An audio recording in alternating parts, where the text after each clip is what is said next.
Usap-usapan ngayon sa social media ang di umano'y pagdalaw ni Paolo Avellino sa bahay ni Kim Chiu upang makisaya sa selebrasyon ng kaarawan ng ate ni Kim na si Ate Lakam.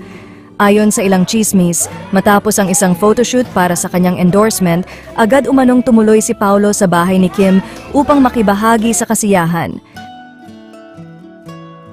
Bagamat walang kumpirmasyon kung totoo nga ba ito, maraming fans ang kinilig at nagpakalat ng kanilang sariling bersyon ng kwento. Ayon sa kanila, tila ba may espesyal na koneksyon na nabubuo sa pagitan ng dalawa lalo pat madalas silang makita na magkasama kamakailan. Ibinahagi ni Kim ang mga larawan at video na nagpapakita ng pagdiriwang sa bahay ng mga Chiu at kahit walang aktwal na ebidensya na nandoon si Paolo, mas lalo pa itong nagpasiklab sa imahinasyon ng kanilang mga tagahanga. Bagamat wala pang kumpirmasyon mula sa dalawang panig, hindi maiwasang umasa ang mga netizens na totoo ang kanilang mga hinala. Kung totoo man ang balitang ito, siguradong mas marami pang kilig moments ang aabangan mula kina Paolo Avellino at Kim Chiu.